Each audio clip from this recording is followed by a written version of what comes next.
მეგობრებო, უადვილესი და გემრიელი ვაშლის ნამცხვარი გადავწყვიტე გავაკეთო.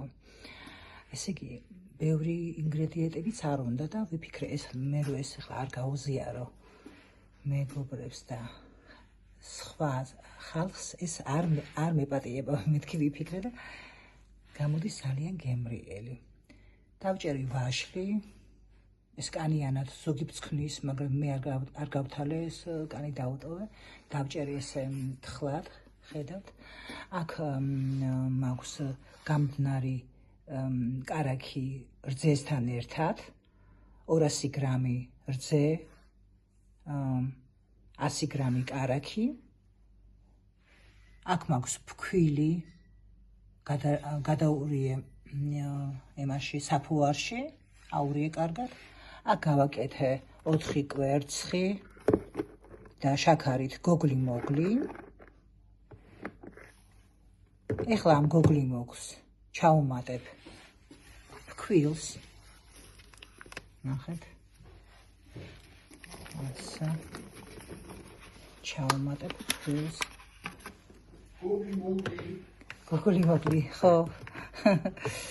აი, ჩემი ქმარის ძახის გოგლი-მოგლიო. ამას ახლა აურევ კარგად და შემდეგ დავამატებ გამდნარ კარაქს და რძეს.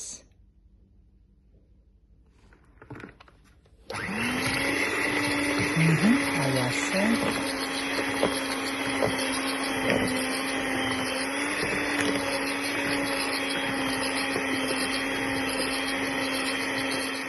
მოკლედ, ცომი გამომივიდა.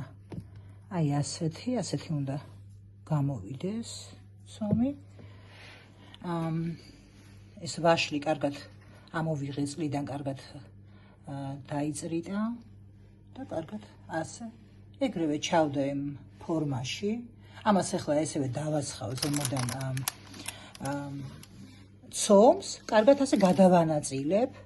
ბევრი არაფერი არ უნდა და 180 გრადუსზე გამოვაცხობთ. ასე ალბათ ნახევარი საათი 35 წუთი ასე რა, დაახლოებით ეს თვითონ თვალის ზომით შეგვიძლია. ადვილია და ძალიან გემრიელი. სადეთ აუცილებლად და გემრიელად მიირთვით. დროებით, მეგობრებო, მე მგონი მე ვანილი დამავიწყდა. ხო და ისა ვანილი უნდა აუცილებლად. უფრო კაი არომას მისცემს. კარგად გადავანაწილებ.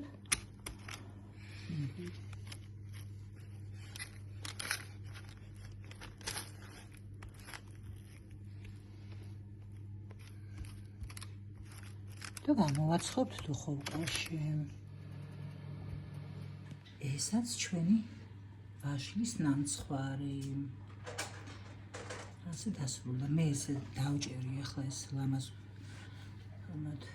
ასე დაჭერით. და ეს ახლა ცოტა ის არის თბილი და რო შეგრილდება მერე შაქრის პუდრას მოვაყრე ზემოდან და აი ასეთი გამოვიდა ჩვენი ვაშლის